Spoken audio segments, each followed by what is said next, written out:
Welcome to the deep dive. So today we're taking a journey, but maybe not the kind you expect. It's more of an escape, really, down a forgotten highway, leading to this mysterious, almost anachronistic motel. Right. Okay, let's unpack this. We're diving into the story of Elias. Our sources describe him as being on this quest-style rebellion against, well, the life everyone expected him to live. And he ends up at the Starlight Motel, this relic on historic Route 66. A classic piece of Americana, that road. Exactly. And our mission here, what we want to explore, is how Elias's whole personal transformation connects deeply with bigger things happening in America. Shifting culture, changes in individualism, and the story is literally built into the roads we drive on. It's a fascinating intersection. So Elias starts out feeling pretty alienated. He wants freedom, right? Yeah. But the road, it shows its darker side pretty quick. The sources even called it a dystopian nightmare sometimes, these cultural extremes you can find.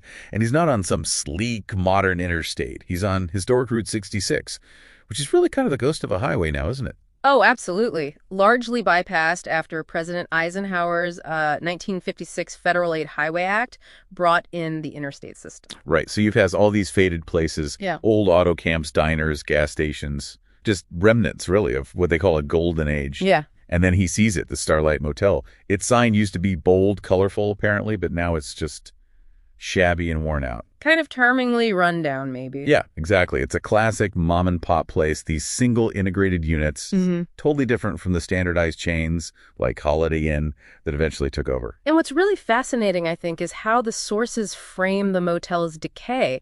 It's not just a business that failed. It's described almost like a physical scar on the landscape. It embodies that sacrifice of, well, American individualism, maybe, for corporate efficiency and standardization. Yeah, the unique roadside character giving way to consistency. Consistency and speed, yeah, across the whole country. Inside the Starlight, Elias meets Silas, the innkeeper. And this guy is just impossibly friendly.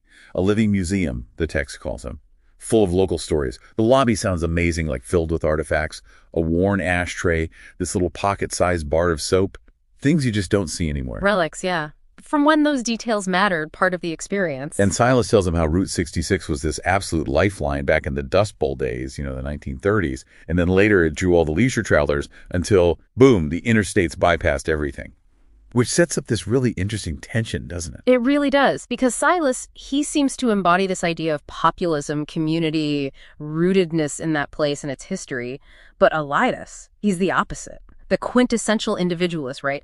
Navigating with his GPS systems, travel apps, social media. He's detached. Untethered, yeah. Looking for escape. Yeah. But the motel kind of forces this confrontation. Absolutely. And if you connect that to the bigger picture, like the sources suggest, the Starlight becomes this stage for this ideological drama for the community it left behind. Its decay is that dystopian nightmare of loss. But for someone like Elias, maybe it's a kind of utopian fantasy, a blank slate, a place to confront himself. And it gets intense when night falls. The motel's just out there, miles from anything. That physical isolation really cranks up Elias's anxiety. It stops feeling like a refuge, more like a trap. The sources mention how places like this intensify feelings of transience, isolation, and sometimes the search for connection. Makes sense. Nothing else around to distract you. Right. And then he starts having these experiences, spectral encounters, sudden cold spot, phantom laughter. He even thinks he sees a ghostly figure. He learns this tragic story about a chambermaid who supposedly went mad from isolation and discovers the motel might have had this dark past, maybe a medical facility or psychiatric. There's mention of a morgue, even the squeak and rattle of a ghostly gurney. Spooky stuff. Yeah, but it feels like more than just random scares, Wow. It's almost like Elias's own internal struggles, his anxieties are being externalized, projected onto the motel. And it raises this important question the sources touch on. What does this say about the road's own dystopian nightmare? Not just like crime and danger, which were real, but its history as an extension of the Jim Crow regime. For many people, especially people of color, that road wasn't freedom. It was dangerous, discriminatory. Wow. So encountering these ghosts, it's like he's being forced to confront those darker truths of the road itself. That seems to be the implication. These aren't just his personal ghosts, perhaps. They're the ghosts of the place. It's history. So the climax isn't some big fight. It's internal for Elias. The motel being so isolated, it becomes this metaphorical fork in the road. He has to face his fears there. And the title Last, it isn't just his last stop on that trip. It signifies the last chapter of his old self, maybe. pushing him towards something new. A new path of self-discovery, yeah, born from that confrontation. So wrapping this up, what's the big takeaway from Elias's journey? He runs from his past, but ends up smack in the middle of it at the Starlight Motel.